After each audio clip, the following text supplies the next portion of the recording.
자, 안녕하세요. 박성필입니다. 자, 오늘 HLB 보도록 하겠습니다. 자, 주가가 연속해서 좀 하락 또는 횡보를 하고 있습니다. 그리고 이평선을 보시면 21선 이평선 그리고 5일선 이평선이 수렴됐고 저항이 생겼습니다. 그죠? 단기적으로 보면 이게 좋은 건 아닌데 그렇다고 박스권 하단을 이탈하지는 않았으니 그렇게 부정적인 상황도 아닙니다.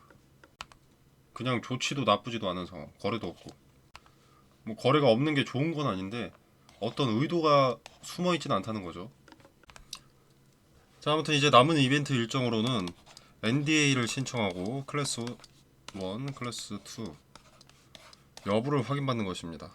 자, 클래스 1, 2 여부에 따라서 기대감 반영 일정과 그 크기가 다르기 때문에 이것은 결과를 보고 대응을 해야 되고요. 자, 일단은 요 NDA 신청부터 지켜봐야겠죠. 자, 요 NDA 신청은 반드시 발생할 일입니다. 반드시 반영될 기대감이라는 거죠. 적어도 지금은 팔 때는 아닙니다.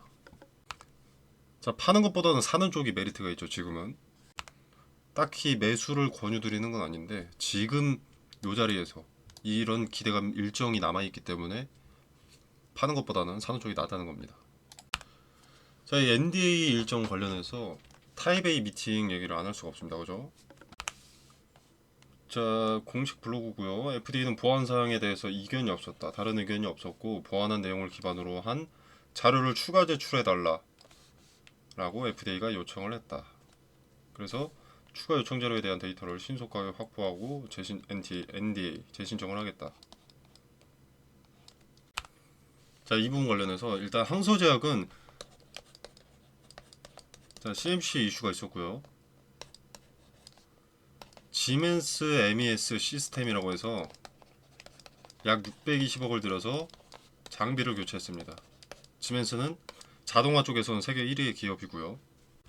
자, 근데 이게 3월쯤 사들였다고 알고 있는데 이게 장비랑 데이터는 별개입니다. 데이터와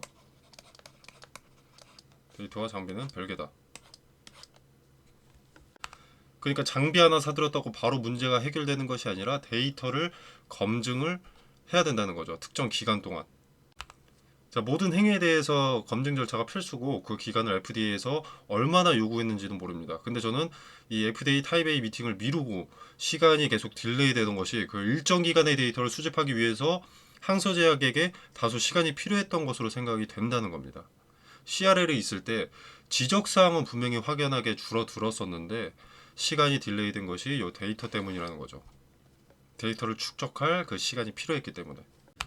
자, 2차 CRL을 받은 날짜는 3월 21일입니다. 그리고 FDA로 보안 자료를 제출한 날짜는 4월 14일. 자, 한 달도 안 되는 시간 안에 실험 데이터를 포함한 보안 서류를 제출했다고 했습니다. 근데 한 달도 안 되는 기간에 어떤 시스템을 구축을 할 수가 없다고 합니다. 자, 그래서 여태까지 시간이 딜레이된 자체가 문제 자체의 원인은 알았고 해소 방법도 알았지만 시간이 필요한 게 아닌가. 시간만 있으면 승인이 아닌가 이런 생각이 드는 거죠. 자, 2차 때 CRL이 나온 것은 FDA 기준에 부합되도록 MES를 구축, 개선하고 나서 신청을 했는데 데이터 항목의 누락이라던가 데이터 항목의 불일치라던가 하는 그런 오류의 발생으로 뭐 그럴 수 있지만 이런 시스템만 구축이 되어 있다면 그 안에 데이터를 추가하거나 수정하는 것은 크게 오래 걸리지 않는다고 합니다.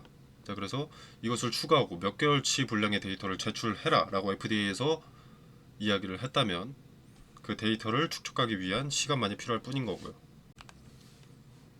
그러니까 지적사항이 CMC 관련이었고 그래서 항소제약에서는 여기에 대한 보완으로 지멘스 MES 장비를 사들였다. 620억을 들여서. 근데 장비는 교체했지만 그래서 이견이 없지만 문제 삼았던 게 요게 맞아서 이견은 없지만 데이터를 축적 그 몇 개월 동안의 데이터를 추가 제출해라 라는 것으로 보입니다. 자, 그리고 이제 뭐 공식 문서로도 추가 자료가 필요하다라고 한 거니까 자료가 필요하다 했으니까 뭐 실사까지 올 것 같진 않고요. 아무튼 똑같은 소리지만 계속 강조를 드리자면 결국 데이터를 축적할 시간만이 좀 필요하다. 라고 생각이 듭니다. 개인적인 견해입니다.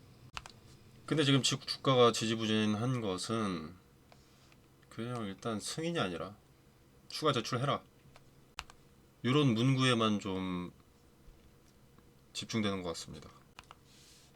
보안사항에 대해서 이견이 없었다는 것에 초점을 두면은 항소가 FDA가 원하는 걸 맞췄다는 겁니다. 그죠? 자, 그래서 재료 자체는 크게 걱정할 필요는 없어 보이고요.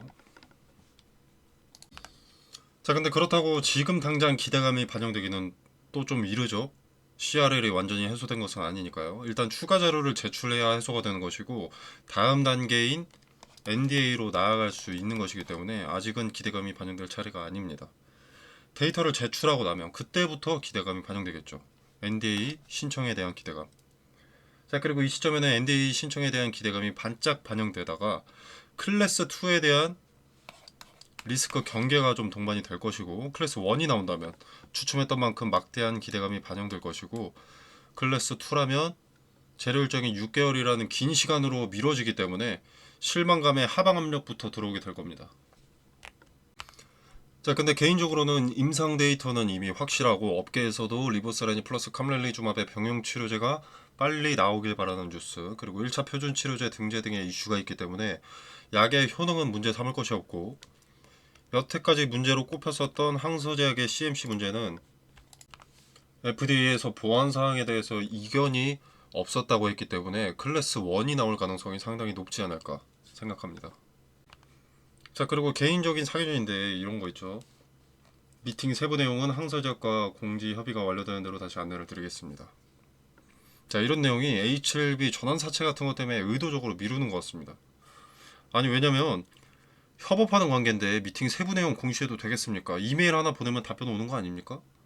안 되면 안 된다. 항소제약의 제조시설 관련된 내용이기 때문에 공지할 수 없음을 양해 부탁드린다. 글 하나 올리면 되는 건데, 뭔 협의를 몇 개월간 한 다음에 다시 안내드리겠다는 게, 미팅 세부 내용은 사실 긍정적인 내용인데 리픽싱일이 다가오는 전환사채 등의 내용이 있고, 그들에게 수익을 안겨줘야, 전환사채 투자자들에게 수익을 안겨줘야 기업의 돈이 아니라 주식으로 내어줄 수 있고, 또 추후에 있을 자금 조달 주체들에게 우리는 이런 수익을 꼭 만들어준다, 이렇게 보여주는 게 아닌가 생각이 드는 거죠.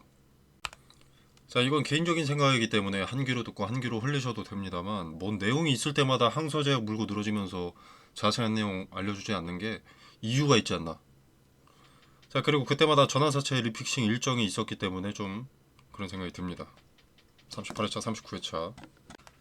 자, 아무튼 간에 지멘스 MES 시스템에 대한 일정 기간 데이터 제출이 필요한 것이 맞다면 시간이 소요되는 것은 분명하죠. 자, CMC 원인이 지멘스 MES 시스템의 가능성이 높은 것은 항서제약이 620억이라는 큰 거금을 들여서 장비를 교체했던 것과 그 시기가 맞물리기 때문에 가능성이 상당히 높다고 생각이 되고요. 만약에 항서제약과 HLB가 CRL 없이 승인이 떨어졌었다면 지멘스 MES 시스템으로 장비를 교체할 이유가 없었다고 봅니다. 자, 그래서 결국 항서제약은 문제의 원인을 파악을 했고 해소까지 했기 때문에 데이터를 축적하는 일정 시간만 있으면 여러분이 원했던 NDA 재신청이 이뤄질 것으로 판단됩니다. 자, 그렇다면 우리가 할 수 있는 내용은 박스권 하단을 만약에 터치를 하게 된다면 그 자리에서 지지되는지를 먼저 확인을 해야겠죠. 그리고 박스권 하단을 터치했을 때 분 단위로 차트를 보고 이 자리에서 거래가 집중이 된다면 분할 매수로 비중을 늘리는 것도 고려를 해볼 만합니다. 자, 근데 타이베이 미팅에 관련된 자세한 내용이 나오거나 항서제약이 추가 자료 제출한 것이 아닌데 만약에 박스권 상단으로 뜬금없이 가고 있다, 그러면 의심을 품을 필요도 있습니다. 어떤 이벤트가 있지 않았는데 위아래로 큰 변동이 있다면 필시 거래 대금을 확인을 해봐야 됩니다. 거래가 크게 동반되었다면 뭔가 있을 수 있는데 거래가 적다면 허수일 가능성이 높고요. 자, 그리고 38회차 전환사채.